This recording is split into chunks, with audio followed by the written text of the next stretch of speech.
It sounds similar if you've ever read the Little House on the Prairie account of Christmas, Laura Ingalls Wilder's account of the community Christmas tree, where they go. It's kind of a similar thing. Again, very common activities across rural America with just little subtle differences here and there based on the regions.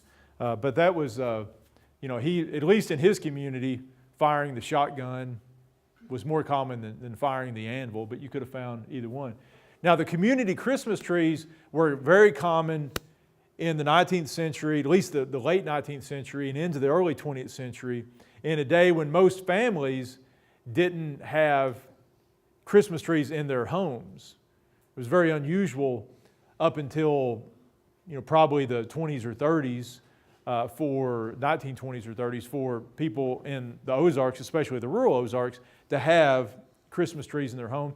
And rural communities and even small towns would have what they called community Christmas trees. And they would have these functions like this guy was talking about, where the people of the community would come, and often there would be, they would raise money through pie suppers or different things to buy little gifts and hang them on the tree. And for the people of the community who came in, and somebody would dress up like Santa Claus, or somebody would be in charge of handing out the presents and that sort of thing at these community trees. And these events would often involve programs by the school children. So, I mean, not terribly unlike some of the things we do today. Most or a lot of schools still do Christmas programs today, and have the kids sing and stuff like that. It's not hard. We have more separation of church and state than we had back in those days, so it's a little different than it was then, but some of the same kind of things. This is, let's see if she says anything. This is a woman who was, again, roughly the same age as the last guy. She grew up, again, down in North Arkansas, and she's the one who talked about using box suppers to raise money to buy Christmas trees for the community. And what's a box supper? Anybody know? Yeah. Have you been to one? Oh, yeah. Where the ladies put like a picnic lunch thingy in a Right. decorated beautifully, and then it's auctioned off. Right. Yeah, the box supper is what it sounds like. It's a box with a meal in it, sometimes a meal for two. And part of it is, like Millie says, you decorate, the women would spend a lot of time decorating the box. And this was often done, it was generally done in most places for eligible women, older teenage girls, younger women who were not married. And part of the whole drama of the box supper was, the beaux finding out which boxes belonged to their girlfriends and their intendeds and all, and trying to make sure that they bought that one, and getting outbid by your rival and all that kind of stuff. And usually if you're a woman and you had a steady guy, you would drop hints to tell him what your box was going to look like. And if it turned out not to be your box, then he got the message that, we're done. It's one way to break up, I guess. They didn't have text just for breaking up back in those days, so we'll just do it. But so that's how they raised money. And she says that the treats were usually store-bought candy, oranges, English walnuts, or Brazil nuts.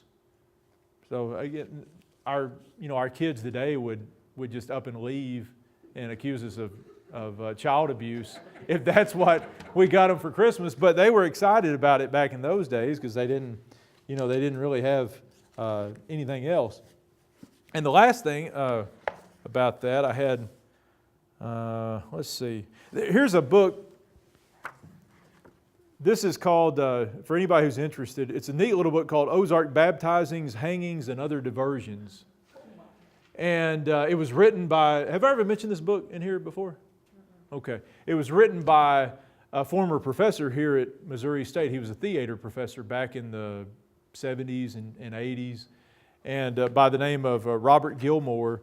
And he did a lot of research and looked at old newspaper accounts of just various social activities in the rural Ozarks. He looked at newspapers from Gainesville and Ava and Ozark and just all these different little towns around south central and southwest Missouri. And one of his chapters, or one of his segments, is on these community Christmas trees. And he tells about a lot of these different accounts of these Christmas tree affairs that he read in newspapers back in the day. And you can still, in weekly small town newspapers, you still sometimes get this kind of news. You know, what happened at the, you know, the local whatever. And, but he taught, let's see if any of these, let's see, here's one. It says, the tree was decorated with strings of tinsel, popcorn, and cranberries, and lighted with candles. Presents hung from its branches and were piled on the floor beneath, evoking the admiration of all who beheld it. Now he's talking about something in, I don't even see. And then he says, in 1893, the editor of an Ozark County paper squeezed his way through a great throng of humanity into the Christmas tree at Gainesville, and later wrote of the large cedar tree, its dazzling beauty and splendor as it met the gaze and admiration of thousands of eyes. I don't know that thousands of eyes were in Gainesville in 1893, was something never to be forgotten.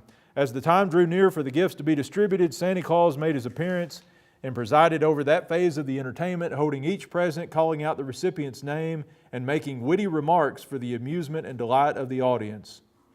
So this Santa Claus seemed to know all the people of Gainesville, which was handy. But he's got about 4 or 5 pages of these community Christmas tree type stories, and it was another, you know, tradition that, for the most part, has gone by the wayside as we've become more focused on our nuclear families, and as we've kind of retreated into our little homes and become, you know, more distant from our neighbors in many ways.